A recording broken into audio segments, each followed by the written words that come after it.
In the 48 Laws of Power, we learn 48 rules to becoming a powerful person.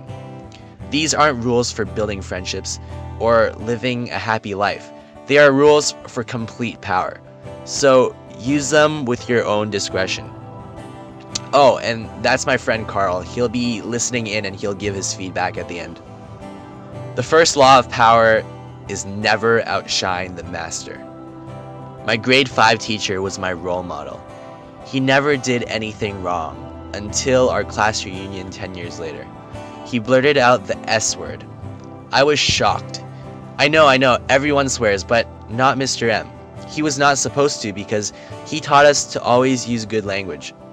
It broke my heart a little, but that's when I realized that everyone, even our role models, experience the same emotions as us. They have the same insecurities. For example, when someone below us excels at something we take pride in, we feel jealous. So, if you want to maintain a relationship with your master, always acknowledge him or her. You can learn everything your master knows and learn even more, but when you are in the spotlight and your master is there with you, give him recognition.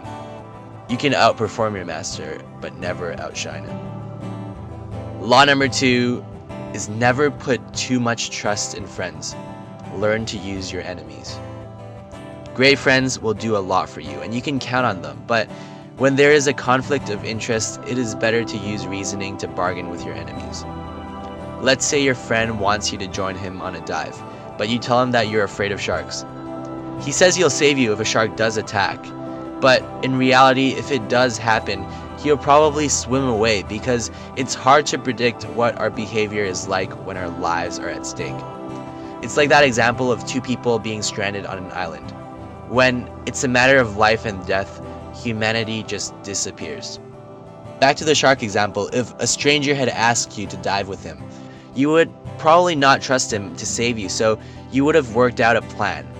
Perhaps you would have agreed to have a rope tied around both of you, so if a shark does attack, you'll be forced to stick together. In a way, you could rewrite this law as don't put too much trust in anyone. Learn to use leverage.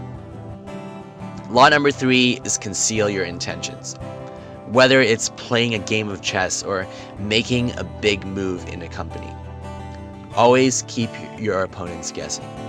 Imagine you are the CEO of Coca-Cola and you are in the process of creating the best drink in the world. You're not going to tell the whole world that you'll be making a drink that will be ready in a few years. That would be stupid.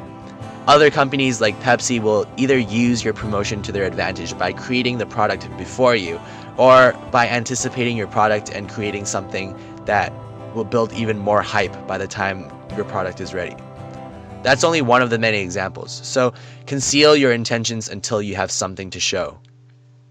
Law number 4 is always say less than necessary. The basic idea is the more you say, the more information others have to use against you.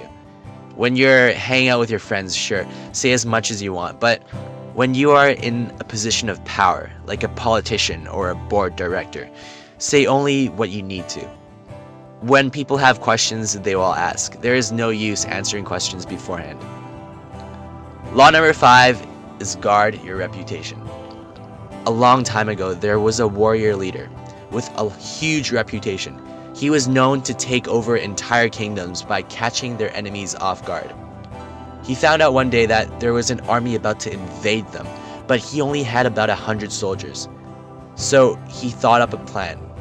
When the army arrived at the castle, the warrior leader was casually sitting over the gate, playing his flute, with the gates wide open.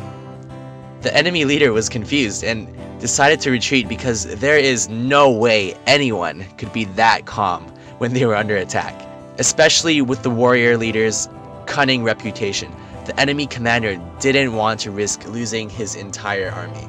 A strong reputation will give you more credit in everything you do. So build a strong reputation and take full responsibility for it. What do you want to be known for? That was the first 5 laws of power. Carl, did you have something to add? What did you say? But you don't know anything.